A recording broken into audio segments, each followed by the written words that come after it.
Assalamualaikum warahmatullahi wabarakatuh. Halo anak-anak semuanya, apa kabarnya? Jumpa lagi di sini di video pembelajaran IPS dengan Ibu Liza. Nah, untuk anak-anak Ibu yang kelas 7 SMP, ya kita masih melanjutkan materi kita, masih di bab yang sama, bab 3 tentang aktivitas manusia dalam memenuhi kebutuhan.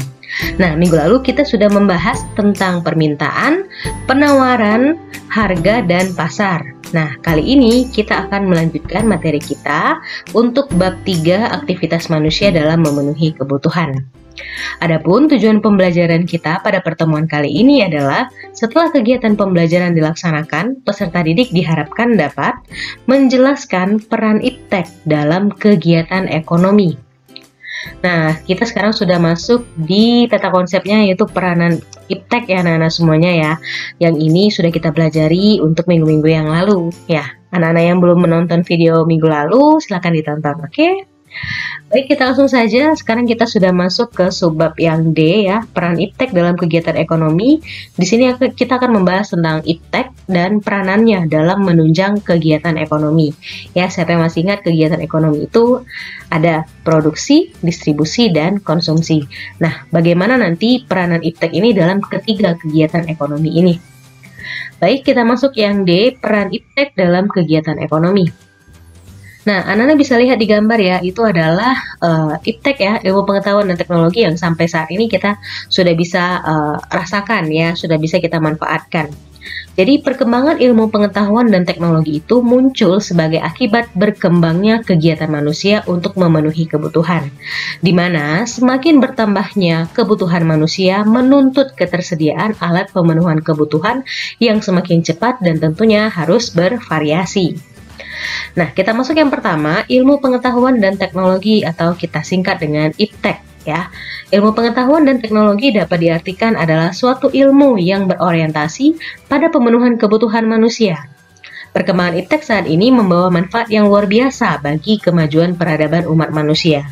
Pesatnya perkembangan IPTEK dapat dilihat dengan semakin bermunculnya teknologi canggih yang dapat membantu aktivitas manusia.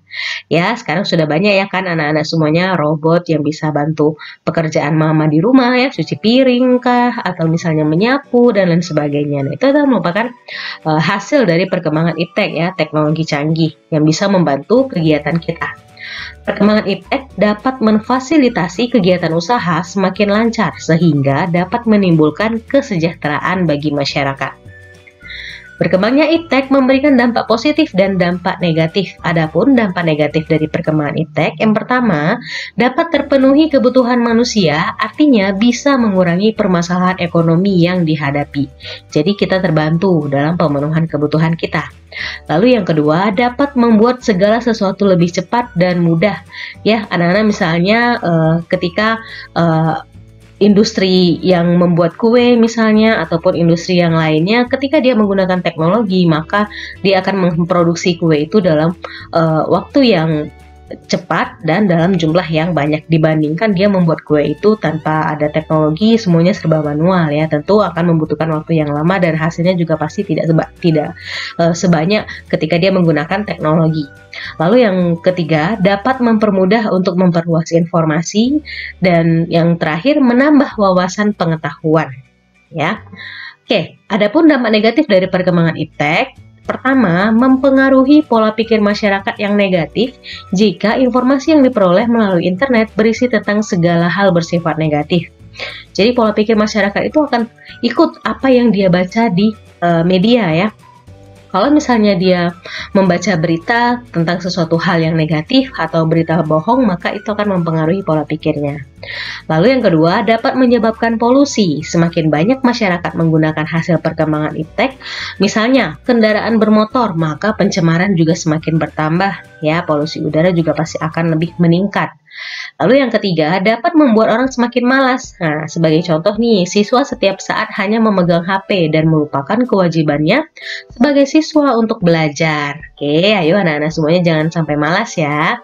Lalu yang keempat, dapat menimbulkan kerusakan. Misalnya, kerusakan lingkungan alam sebagai akibat semakin banyak limbah industri yang dibuang oleh perusahaan industri.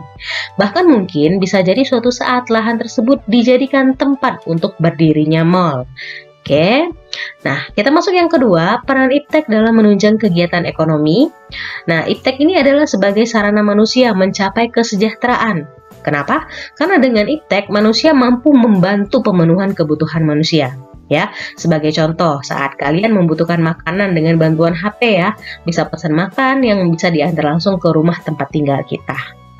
Jadi, iptek itu adalah hasil dari kebudayaan manusia yang memberikan kemudahan dalam melakukan aktivitasnya.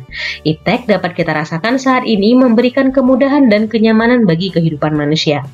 Perkembangan iptek dapat memiliki dampak positif dalam kegiatan ekonomi. Ya, sekarang kita akan lihat apa sih dampak positif dari kegiatan iptek ini terhadap kegiatan ekonomi, yaitu produksi, distribusi, dan konsumsi. Oke, peran perkembangan iptek bagi kegiatan ekonomi yang pertama kita lihat dari produksi ya. Jadi iptek ini dapat menunjang kegiatan produksi, terutama kebutuhan akan mesin-mesin produksi, bahan baku untuk produksi, dan bahan penolong untuk produksi. Yang kedua, distribusi. Iptek dapat memberikan kemudahan distribusi barang, dapat memperlancar distribusi barang, dan mempercepat barang sampai ke tangan konsumen. Yang ketiga, ada konsumsi. Iptek dapat memberikan kemudahan konsumen dalam pemenuhan kebutuhannya. Ya, jadi konsumen itu dengan cepat dan mudah memperoleh barang-barang yang dia butuhkan. Nah, jadi anak-anak semua, perkembangan iptek itu sangat mempengaruhi perilaku masyarakat, di mana masyarakat mampu memilih dan memilah teknologi yang diperlukan sesuai dengan kebutuhannya. Masyarakat dapat dalam memanfaatkan sumber daya alam dengan tidak merusak lingkungan demi kepentingan pribadi ya. Tanggung jawab sebagai umat manusia untuk menjaga dan memanfaatkan sumber daya alam secara bijak dan bertanggung jawab sebagai warga negara yang baik demi kelestarian sumber daya alam. Nah, gimana anak-anak semuanya? Bukankah kita semua adalah bagian dari masyarakat, maka sudah semestinya kita dapat memanfaatkan iptek itu secara bijak. Oke, anak-anak semuanya, terima kasih atas perhatiannya. Sampai di seluruh materi kita. Ya, minggu depan kita akan melanjutkan materi kita itu untuk subbab E, yaitu peran kewirausahaan dalam membangun ekonomi Indonesia. Baik, sampai di sini dulu pertemuan kita. Terima kasih atas perhatiannya. Sampai jumpa minggu depan. Oke, goodbye. Wassalamualaikum warahmatullahi wabarakatuh.